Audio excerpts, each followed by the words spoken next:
Hai, minasan konnichiwa. Tachihao. Selamat siang semuanya. Pagi menjelang siang. Selamat datang di akun Instagram saya. Hari ini sebenarnya saya ingin berbagi pengetahuan, share pengetahuan. Sebenarnya ini lebih pada obrolan saya dengan anak-anak saya di dalam mengisi hari-hari mereka tidak bersekolah. Bagaimana lebih kreatif membuat konten-konten yang bermanfaat buat mereka nanti ke depannya, yang nanti kita akan abadikan dalam video-video pendek. Terkait dengan itu, saya yakin ini juga akan bermanfaat buat teman-teman, khususnya teman-teman yang menjalani profesi yang sama dengan saya. Baik, selama 30 menit ke depan, saya akan mengajak Anda untuk bersama-sama belajar, membahas, mengupas teknik berkomunikasi. Jadi kita akan berbicara teknik berkomunikasi, bukan skill berkomunikasi. Communication skill dan communication teknik adalah dua hal yang sangat berbeda. Kalau kita berbicara communication skill, artinya kita akan belajar bagaimana berkomunikasi secara luas. Tapi begitu kita berbicara kaitannya dengan teknik berkomunikasi, ini akan lebih detail satu persatu. Live Instagram ini mungkin tidak hanya berlangsung satu kali ini, tapi nanti akan berlanjut berseri untuk kemudian sharing pengetahuan ini kita bisa terapkan dalam kondisi nyata. Sekedar mengingatkan, pandemi COVID-19 membuat kita harus berada di dalam kondisi yang tidak biasanya. Ingat, pakai masker, rajin cuci tangan, dan lebih baik banyak stay di rumah. Karena itu akan menjadi hal yang aman buat kita, aman buat Anda, aman buat keluarga Anda, dan aman buat masyarakat di Indonesia. Dan kalau kita melihat saat ini, COVID-19 membuat semua dalam kondisi yang tidak pasti. Ketidakpastian ini terjadi di dalam segala lini, segala sektor yang ada di Indonesia. Bagaimana dengan bisnis Anda? Bagaimana dengan kehidupan sehari-hari Anda? Semua pasti akan berubah. Namun, kalau kita ingat apa yang disampaikan oleh Einstein, bukankah justru ketidakpastian itulah yang pasti? Hidup ini penuh dengan ketidakpastian. Dan yang pasti di dalam kehidupan ini adalah ketidakpastian itu sendiri. Nah, bagaimana menghadapi ketidakpastian yang terjadi pada saat ini? Saya mengajak Anda semuanya, dan saya pribadi, untuk bagaimana kita menjadi seorang pembelajar. Menjadi pembelajar yang lincah. Jangan berpuas diri dengan kondisi yang ada saat ini. Kita harus menjadi pembelajar. Namun pembelajar yang lincah itu pembelajar yang seperti apa?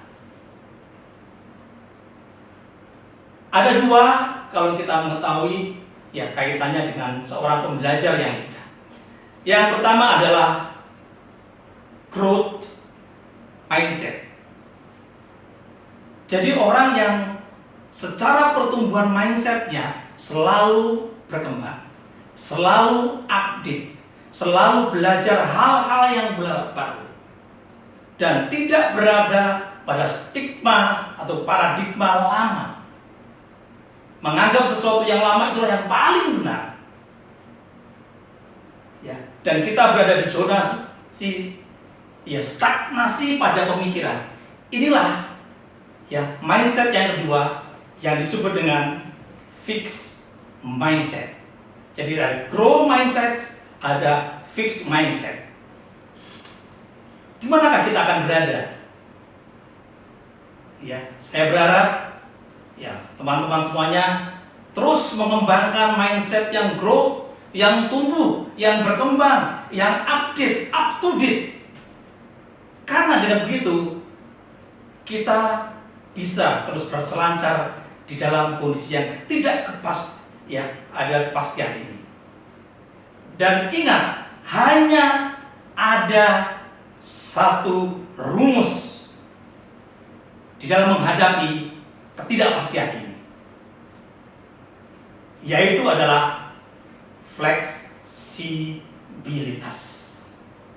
Rumus untuk menghadapi ketidakpastian ini, kita harus fleksibel, kita harus lentur, kita harus bisa menyesuaikan diri, kita harus bisa beradaptasi. Kalau kita pernah membaca quotes-quotes yang orang-orang yang pintar gitu. Strategy is a journey. Tidak ada sebuah strategi yang permanen. Kenapa begitu? Perubahan begitu cepat. Ya. Dan perubahan yang begitu cepat ini memerlukan fleksibilitas yang sangat tinggi. Oke, di bagian akhir nanti ya, saya akan secara random ya, saya akan membaca bagi Anda yang berkomen ya di dalam akun Instagram saya ya, yang komennya paling menarik, saya akan pilih 2 orang untuk mendapatkan pulsa senilai 100.000 ya. Jadi nanti akan pemenangnya akan saya DM dan saya akan kirimkan pulsa masing-masing 100.000 buat 2 orang. Baik, kita akan masuk pada inti bahasan hari ini. Selamat bergabung ya, bergabung. Kita menyadari bahwa di dalam dunia sales and marketing, kita adalah insan yang berprofesi secara profesional sebagai seorang sales, sebagai seorang penjual. Saya, Anda, atau semua pun juga. Dan apa yang diharapkan bagi seorang penjual, bagi seorang sales, tidak lain tidak bukan hanya satu kata: closing. Ya, target terpenuhi. Orang membeli produk kita. Itulah sales. Ya. Apabila cara menjual kita, cara kita berjualan, ya, kemudian terjadi kegagalan atau fail atau no deals, ya, itu adalah bencana bagi kita ya, seorang sales. Atau istilahnya adalah no closing is nothing. Kalau tidak ada closing, kita sebagai sales, kita sebagai penjual, rasanya kita ini tidak ada artinya apa-apa. Kalau tugas kita adalah menjual. Nah, bagaimana cara menjual yang paling efektif? Bagaimana cara menjual yang paling, katakanlah, mudah di dalam melakukan pendekatan-pendekatan kepada klien kita, kepada customer kita, atau calon ya pembeli produk kita? Kita harus menentukan sebab dan kita harus menentukan solusinya. Nah, di zaman yang saya sebutkan tadi penuh dengan ketidakpastian ini, kita saat ini sangat dimudahkan dengan yang namanya teknologi. Ya. Teknologi ini kita manfaatkan dalam hal yang positif atas kita sebagai seorang sales, sebagai seorang marketing, sebagai seorang penjual. Teknologi dengan adanya internet, dengan penggunaan handphone, dengan penggunaan media sosial yang banyak saat ini, yang hampir semua orang pakai, yang hampir semua orang menggunakan, itu kita bisa gunakan sebagai salah satu senjata kita. Nah, bagaimana communication teknik? Bagaimana teknik berkomunikasi yang baik? Ya, agar kita bisa mengirim target kita sehingga terjadi goal, sehingga terjadi closing. Ini semuanya dimulai dari tahapan-tahapan pendekatan dari awal. Saya akan coba menjabarkan ya teknik-teknik berkomunikasi. Ya, kurang lebih ada 7 tahapan yang nanti silakan Anda praktekkan, silakan Anda simulasikan, silakan Anda sampaikan secara langsung. Baik Anda melakukan penjualan secara online, menggunakan telepon atau telemarketing, atau Anda berjualan secara tatap muka, bertemu one on one dengan customer, atau Anda melakukan kegiatan penjualan dengan metode presentasi, dengan metode bertemu banyak orang. Saya meyakini ini bisa dipakai, saya meyakini ini bisa digunakan. Baik, yang pertama adalah bagaimana kita menggunakan teknik berkomunikasi, yaitu adalah don't be first. Sebagai seorang penjual yang profesional, sebagai seorang penjual yang harus memahami apa yang dibutuhkan, ya, dan tidak hanya apa yang dibutuhkan, apa yang menjadi psikologis, kondisi, keadaan customer kita harus memulai. Ya, memulai dalam hal ini ada beberapa teknik. Anda berniat berjualan, kalau Anda bertemu dengan orang, ya, melalui telepon atau melalui secara langsung, kemudian Anda langsung menawarkan produk Anda, apa jadinya? Ya, pasti tolakan, ya, pasti orang sudah tidak duluan, bahkan mungkin melihat wajah kita yang pekerjaan kita sales sudah ogah duluan. Ah, lu jualan. Ya, kita diidentitaskan seperti itu. Nah, apa yang kita gunakan? Tadi saya katakan bahwa sekarang zamannya teknologi. Ya. Di dalam teknik berkomunikasi, pada saat kita ingin menawarkan, ingin menjual suatu barang, kita bisa flanking menggunakan teknologi untuk mengenalkan produk kita. Yang kita lakukan yang pertama adalah sekarang zamannya WA, WhatsApp. Di WhatsApp Anda bisa berkirim gambar, bisa berkirim poster, bisa berkirim ya materi-materi promosi, atau Anda sekedar memberikan informasi. Anda bisa memajang video Anda yang Anda create ya melalui status WA, atau yang lebih bergerak, yang lebih lama, Anda bisa menggunakan Instagram, Anda bisa menggunakan Facebook, ya, atau apapun juga media-media sosial yang Anda mempunyai member, mempunyai teman, ya, mempunyai konektivitas dengan semua orang. Rajinlah Anda berkomentar, rajinlah Anda memposting sesuatu. Tidak harus berjualan, Anda bisa memberikan informasi apa saja. Karena berawal dari situlah kita berharap orang nanti akan berkomunikasi dengan kita. Apalagi Anda punya cerita-cerita menarik, Anda bisa lakukan. Dan kalau bisa, jangan copy paste dari orang lain. Anda belajar kreatif untuk menciptakan sesuatu.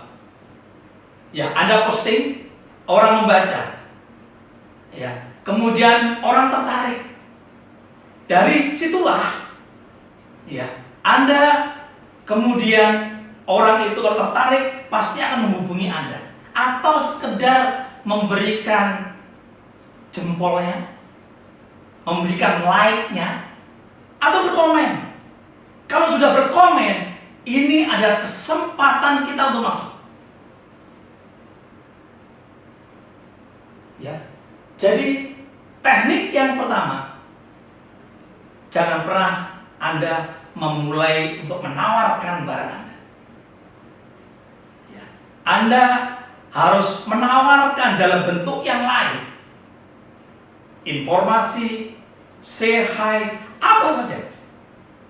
Setelah kemudian connect, Anda mengenalkan sesuatu, barulah biar orang menyapa kita, biar orang kemudian mengenalkan produk, ya, kemudian menanyakan produk kita, sehingga itu adalah sebuah hal yang sangat mudah nanti masuk. Ada satu cerita, saya punya customer, ya, saya punya kenalan juga, ya, mereka tahu saya bekerja di dunia kesehatan, mereka tahu saya menjual, mendatangkan produk-produk dari Jepang, ya, produk-produk yang berkualitas, ya, produk-produk kesehatan. Ya. Tapi hampir tidak ada satupun orang yang pernah saya tawarkan kepada mereka. Bukan berarti apa-apa, bukan berarti niat saya tidak menjual, tidak. Ya. Tapi saya sering memposting, saya sering mengirim gambar kepada mereka. Dan pada saat mereka membutuhkan, pada saat mereka berkomentar, pada saat mereka juga melakukan hal lain, ya, saya langsung memberikan informasi. Karena dengan mereka bertanya, mereka banyak bertanya, ya, berarti mereka akan merasa secara psikologis menang. Orang yang banyak berkomentar selalu merasa menang. Tapi itu merasa. Tapi kita sebagai seorang sales bisa harus memanfaatkan. Karena begini, pada dasarnya siapapun orang di dunia ini, orang itu lebih suka didengar ketimbang dia mendengar. Mereka senang didengarkan bila mana mereka bercerita kepada kita. Nah, itulah yang kemudian kita gunakan, kita berikan kesempatan untuk kemudian memasukkan apa yang ada di pikiran kita, produk kita, apapun juga. Begitu memulai komunikasi, Anda bisa menanyakan apa saja untuk membina, untuk membangun hubungan yang lebih erat. Anda bisa tanya keluarganya, Anda bisa tanya hobinya, Anda bisa tanya, ya, kegiatannya. Atau sebaliknya, mereka memposting gambar, mereka memposting sesuatu, Anda berkomentar. Muncul kemudian komunikasi. Muncul Anda, ya, berempati dengan apa yang mereka posting. Ini hal yang luar biasa. Ya, dan ini bisa memulai percakapan ketimbang Anda ujuk-ujuk tiba-tiba menawarkan sesuatu. Jadi yang pertama, seperti yang tadi saya katakan, Anda punya Facebook, Anda punya Instagram, Anda punya WA, Anda punya Line, Anda punya Twitter. Gunakan itu sebagai media untuk menjual apa yang Anda miliki, baik itu ide, pemikiran, gagasan, gambar, dan lain sebagainya sebelum Anda menjual produk Anda. Biarkan mereka berkomunikasi kita. Atau langkah kedua, berkomentarlah kepada apa yang mereka posting. Ya. Anda harus berkomunikasi dengan mereka. Jangan pelit untuk kemudian Anda berkomunikasi. Berkomentar, berempati, Anda akan bisa masuk ke dalam link mereka, sehingga mereka pun akan dengan mudah Anda ajak untuk berkomunikasi lebih lanjut. Yang kedua, teknik ini disebut dengan mirroring. Apa itu mirroring? Seperti artinya mirror. Mirror itu kaca. Ada proses mengakrabkan diri kita dengan orang yang baru kita kenal. Ingat, baru kita kenal. Ataupun orang lama, jauh lebih muda. Dengan cara mencocokkan kesamaan antara diri kita dengan orang lain. Dengannya. Jadi mengakrabkan diri kita dengan orang yang baru kita kenal dengan cara mencocokkan kesamaan antara diri kita dengannya. Nah, ada 3 hal yang bisa kita cocokkan dengan mudah biasanya. Yaitu yang pertama, family, keluarga. Yang kedua, pekerjaan, profesi. Yang ketiga, hobi, recreation atau hobi. Ya, ketiga hal ini biasanya akan dengan cepat mengakrabkan kita ya dengan sang lawan bicara kita, atau dengan klien, ataukah dengan pembeli kita. Nah, hal-hal seperti ini paling tidak ya kita harus lakukan. Ya, contoh yang paling mudah. Ya, bila mana Anda dengan klien Anda, dengan penjual Anda ada kesamaan, ini jauh lebih mudah. Ya, misalnya kita bertanya, Mas, harga jaketnya berapa? Oh, jaket ini Bu, jaket ini harganya 250.000. Dari logatnya, Ibu kayaknya orang Sunda. Oh iya Mas, saya orang Bandung. Sama Bu, saya juga orang Bandung. Bandung di mana Bu? Panjang jadinya. Itu bila mana ada kesamaan. Ya, jadi kita harus mencoba menyamakan mereka dengan kita. Kalau misalnya ternyata background, ya, percakapan ini tidak sama ini, beda ini ternyata. Kita bisa mengubah teknik berbicaranya. Mas, berapa ini harga forsantinya? Harga forsantinya 280.000 Bu. Kalau boleh tahu, Ibu dari mana? Logatnya kok Sunda? Saya dari Bandung Mas. Waduh, kebetulan adik istri saya juga orang Bandung. Orang Bandung itu ramah-ramah ya. Orang Bandung itu baik-baik. Nyambung. Jadi bagaimana Anda mirroring diri Anda kepada customer Anda? Ini adalah hal yang sangat penting sekali agar nanti Anda satu tune dengan mereka. Saya meyakini Anda bisa mengembangkan. Saya meyakini Anda bisa membuat komunikasi ini menjadi lebih cair dengan menyamakan persamaan-persamaan antara Anda dengan customer Anda. Ibu di rumah tinggal dengan siapa aja? Dia biasanya dilakukan dengan anak saya. Ya. Umurnya berapa Bu? 20 tahun. Sama Bu, saya juga 20-an loh. Walaupun lebihnya 9 tahun, 29 tahun gitu ya.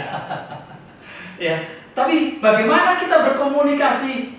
Ini adalah teknik-teknik yang Anda harus kemudian lakukan. Baik, pertanyaan Anda bisa kembangkan dengan yang lain yang lebih menarik lagi. Yang ketiga, yes setting. Apa maksudnya? Men-setting pikiran orang agar selalu bilang yes.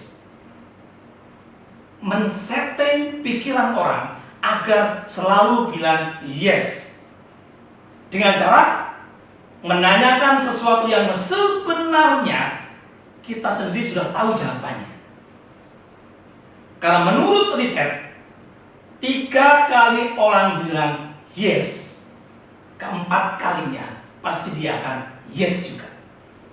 Ingat, 3 kali dia akan bilang yes, keempat kalinya dia akan bilang yes. Itu menurut riset yang ada.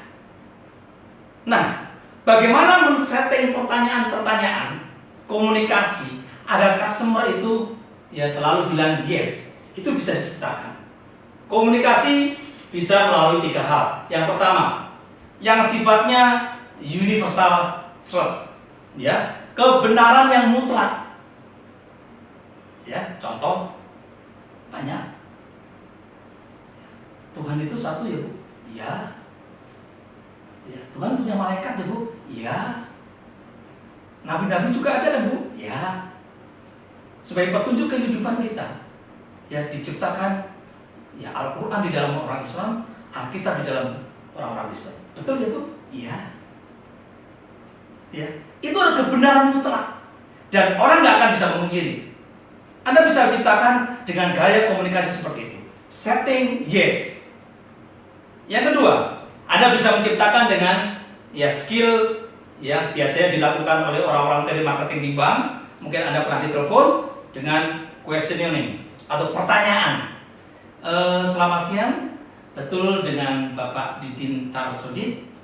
Ah, betul. Ya, Bapak sebagai nasabah Bank Permata ya Pak? Betul Bu. Ya. Bapak memiliki tabungan Permata Bintras, betul? Betul. Terus pertanyaan yang sebenarnya nggak perlu dijawab, sudah tahu kita jawabannya. Ya, tapi itu diulang-ulang agar tadi kita mengatakan bahwa otak bawah sadar manusia kalau sudah mengatakan ya, yang keempat ini kemungkinan ya itu akan sangat tinggi sekali. Ini mengarah pada closing kita nantinya.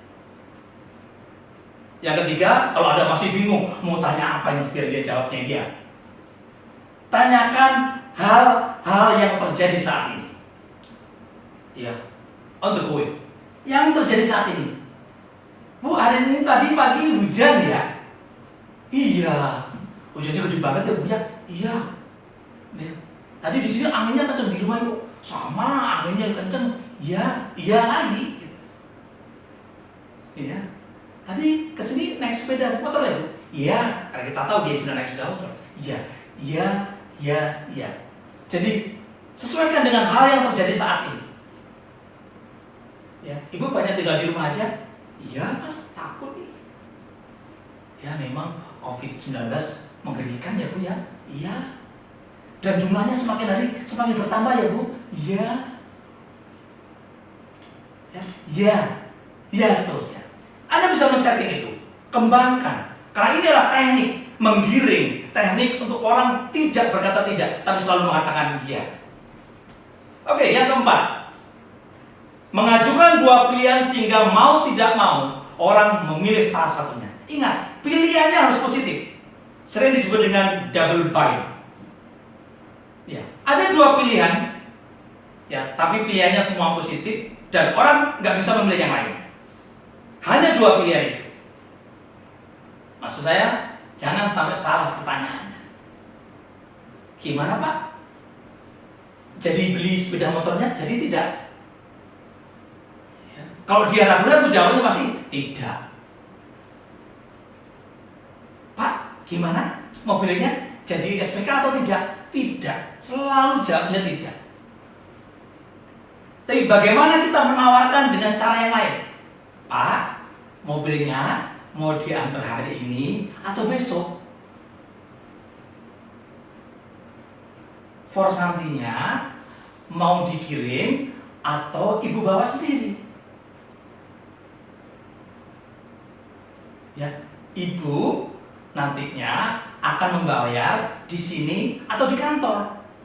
Selalu tawarkan dua pilihan, di mana dua pilihan itu adalah action yang positif, action yang benar sejalan dengan Anda, dan Anda bisa mengkreasikan itu tadi.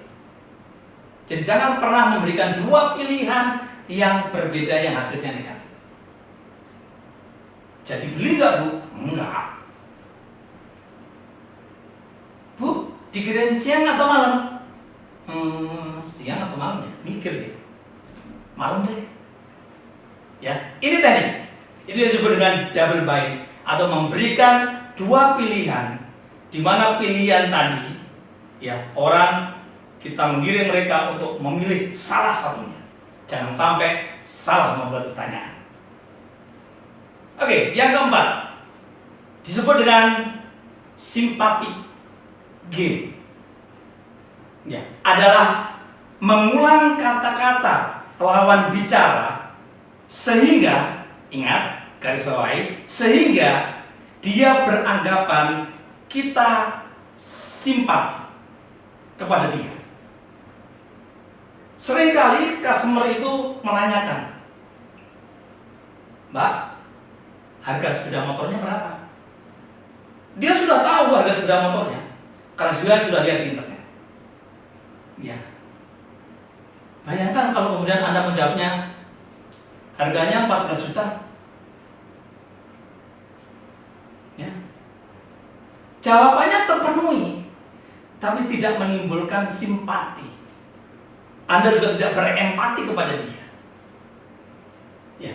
Bagaimana agar kita menciptakan simpati game tadi, mindset tadi kepada customer, bahwa kita berempati juga, kita bersimpati jika kita hanya perlu repetition, mengulangi kata-kata yang diucapkan oleh lawan bicara. Tapi ya yang perlu aja, jangan semuanya diulang gitu ya. Mbak, sepeda motor harganya berapa? Oh, sepeda motor Bu, sepeda motornya yang ini harganya sekian. Mbak, Forsantinnya harganya berapa? Oh, Forsantin yang buat imun itu ya Bu. Forsantin harganya 280.000. Pengulangan kata ini akan membuat customer terngiang-ngiang di otaknya. Yang pertama, orang akan beranggapan, wah, orang ini memperhatikan apa yang saya sampaikan. Ya, sehingga menimbulkan gelombang yang sama. Apalagi kita mampu menjelaskan dengan baik. Ya, jadi simpati game, ya, atau kita memainkan simpati kita kepada orang lain, ini ada hal yang sangat penting sekali di dalam teknik berkomunikasi. Oke, nomor 6, storytelling. Apa itu storytelling? Menceritakan sesuatu yang ada hubungannya dengan produk yang kita tawarkan. Jadi kita menceritakan sesuatu. Berdasarkan riset, pikiran manusia sulit menolak saat disuguhi cerita. Siapapun juga sulit menolak untuk disuguhi cerita. Karena ini sudah menjadi budaya, menjadi kebiasaan. Semenjak kita kecil, kita dilahirkan, kita mulai bisa bicara, dan seterusnya. Kita ini dikaruniakan hal senang dengan hal yang diceritai. Mbah, tolong kasih cerita dong. Bu, cerita dong. Pak, gimana? Masa pacaran dulu, cerita dong. Kita ini senang dikasih cerita. Sama customer juga demikian. Kenapa kita bercerita banyak? Ya, karena nggak ada hubungannya dengan produk kita. Ya, tujuannya adalah agar customer mendengar, oh iya, dan punya pikiran yang sama. Orang selalu tertarik mendengarkan cerita. Sekali lagi, itulah sebabnya kenapa kitab suci agama isinya sebagian besar adalah cerita atau kisah. Jadi tidak ada orang yang tidak bisa bercerita. Kita sebagai seorang sales wajib dan harus mampu bercerita, ya, mengenai banyak hal. Dan kalau kemudian kita kaitkan dengan produk kita, itu akan jauh lebih baik. Dan yang terakhir, agar menguatkan apa yang kita sampaikan, agar menguatkan apa yang kita bicarakan, lebih punya power, selalu gunakan quote power.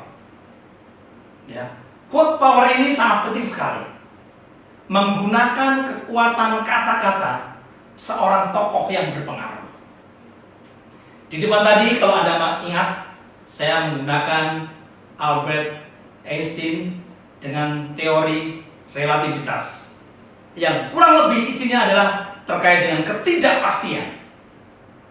Kenapa kita mengakui siapa dia? Ya, jadi menggunakan kata-kata dari orang pintar, tokoh, ini sangat penting sekali di dalam kita menggiring pembicaraan kita untuk menguatkan, untuk menggandakan kepercayaan customer terhadap kita juga terhadap produk-produk kita. Di dalam kegiatan hari-hari, mungkin banyak ditanyakan, magnet itu bahaya nggak sih? Ini kan teknologinya pakai magnet nih, bahaya nggak sih? Ya.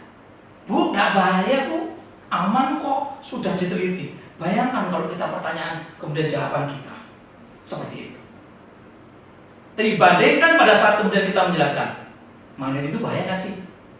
Bu, menurut seorang ahli Jepang yang sudah diteliti Ya, bahkan kemudian dari risetnya, Kyoichi Nagagawa menjelaskan bahwa fungsi magnet adalah bla bla bla bla bla bla. Orang akan, wah, ada ahli yang meneliti ternyata. Ada ahli yang mengerti ternyata. Ya, jadi inilah teknik-teknik yang mungkin hari ini saya bagikan. Hari ini saya berikan kepada teman-teman ya agar nanti kita lebih menguasai. Jadi kalau kita ya nomor 1 sampai nomor 7 tadi ya saya simpulkan sekali lagi bahwa bagaimana teknik berkomunikasi. 1, jangan pernah memulai menawarkan produk kita, tapi gunakan media-media yang kita miliki untuk kemudian kita posting melalui medsos kita. Kemudian yang kedua juga salah satunya selain itu adalah bagaimana kita rajin berkomentar atas postingan orang sehingga terjadi jalinan komunikasi dengan customer kita atau klien kita. Yang kedua ya, mirroring ya, kaca. Bagaimana mengakrabkan diri kita dengan orang yang baru kita kenal, mencocokkan kesamaan yang kita miliki dengan orang lain, baik secara background sama ataupun tidak sama, kita bisa mencocokkan dengan cara itu. Kemudian yang ketiga, setting yes. Karena 3 kali orang berkata yes, keempat kalinya sudah pasti dia akan mengatakan yes. Ya, melalui banyak cara, banyak hal. Yang keempat, memberikan pilihan yang hanya kita yang ciptakan. Double buy. Ya, orang tidak ada pilihan lain. Hanya pilihan yang kita tawarkan. Pilihan yang positif. Yang kelima, simpati game. Bagaimana kita memainkan simpati kita kepada orang lain ya agar orang lain ya kemudian juga bisa menggunakan produk kita dengan mengulang kata-kata bicara yang diucapkan oleh customer kita. Yang keenam, storytelling. Ada orang yang tidak bisa bercerita. Semua orang bisa bercerita.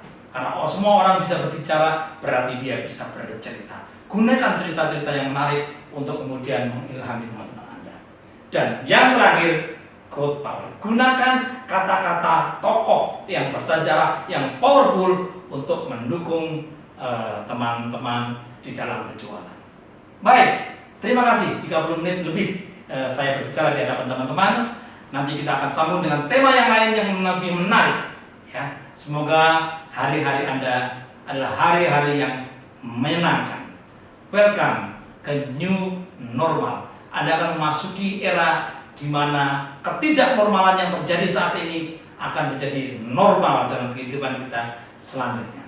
Salam marketing sejati. Selamat siang. Arigatou gozaimasu.